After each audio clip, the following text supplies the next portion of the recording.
పెద్ద మనుషులు ఎప్పుడైనా అరేయ్ పలానా మనిషిని చూసి నేర్చుకోరా జీవితంలో బాగుపడతావు అని చెప్పిరు. కానీ సినిమాలు చూసి బాగుపడరా అని ఎన్నడూ చెప్పలే. కానీ గీ నడుమొచ్చిన లక్కీ భాస్కర్ సినిమా చూసి గీ స్కూల్ పోరగాళ్ళు ఏం చేసిర్రో చూడుర్రి. దాకా థియేటర్లో ఆడిన లక్కీ భాస్కర్ సినిమా ఎంతమంది చూసిర్రు? ఇప్పుడున్న దునియాల పైసా ఎంత ఇంపార్టెంటో, పైసలుంటే లోకం ఎంత మర్యాదిస్తుందో అట్లా బరాబర్ చూపించిర్రు. ఇప్పుడు ఆ సినిమా చూసి చాలా మంది అరే సంపాదిస్తే అట్లా సంపాదించాలరా మావా అనుకున్నారంతా. కానీ గిడ కనిపిస్తున్న నలుగురు స్కూల్ పోరలు ఆ సినిమాను చూసి జర సీరియస్ గానే తీసుకుర్రు. మరీ ఎంత సీరియస్ అంటే సినిమాల హీరో ఎట్లా సంపాదిస్తాడో మేం కూడా అంత పైకం కూడా పెట్టేదాకా తిరిగి రామని ఇంట్లోకెళ్ళి వారిపోయిరట.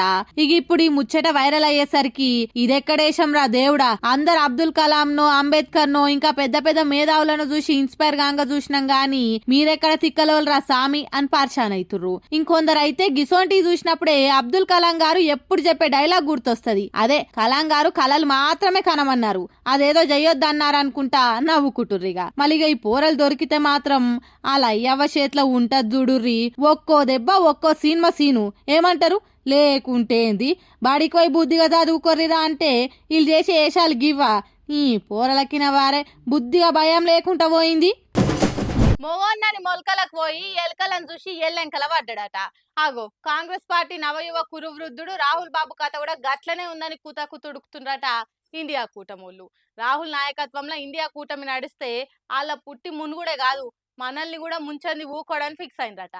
అందుకే ఆయనను దప్పియాలని డిమాండ్ చేస్తుండ్రు ఇండియా కూటమి లీడర్లు. ఇండియా కూటమిలా నాయకత్వ లొల్లి మోపైంది. హర్యానా మహారాష్ట్ర ఎన్నికలల్లా దారుణంగా ఓడిపోయే వరకు రాహుల్ లీడర్షిప్ మీద అందరికి నమ్మకం జడలిపోయింది. రాహుల్ నాయకత్వంలో బీజేపీని ఎదురిచ్చుడు కష్టమే. కాంగ్రెస్ ను నమ్ముకుంటే వాళ్ళు మునుగుడు కాదు మనల్ని కూడా ముంచుతారు. అందుకే రాహుల్ ను సైడ్ చేసి మమతానే కూటమి నడిపిస్తే మంచిగుండు అనే కాడికి వచ్చిండ్రట. ముఖ్యంగా సమాజ్వాదీ పార్టోలు, శరద్ పవారు, శివసేన ఉద్దవోలు మమతకే జై కొడుతుండ్రట. అటు ఆర్జేడీ కూడా మమతకే సై అన్నారు. ఇటు వైసీపోలు కూడా మమత అయితేనే మాకు ఓకే అనే కాడికి వచ్చిండ్రు. మరి మమతను పెడితే కాంగ్రెస్ ఊకుంటదా అని లల్లును అడిగితే వాళ్ళకంత సీన్ లేదన్నట్టే కొట్టి పడేసిండ్రు. చూడురి ఎట్లుందో కథ. కూట్ల రాయి తీయలేనోడు ఏట్ల రాయి తీస్తా అన్నట్టు కూటమిలున్న పార్టీలతోటే మెప్పు పొందని రాహుల్ మన తెలంగాణకు వచ్చి గప్పాలు కొట్టబట్టి రాహుల్ ను నమ్మి కాంగ్రెస్ కు పట్టం కడితే తెలంగాణ పరిస్థితి ఇప్పుడు ఏమైతుందో దేశమంతా ఎరుకైతున్నది. మరి చూడాలి రేపో మాపో ఇండియా కూటమికి బీటల వారి రాహుల్ ను సైడ్ చేసినా ఆశ్చర్యం లేదంటుర్రు అంతా.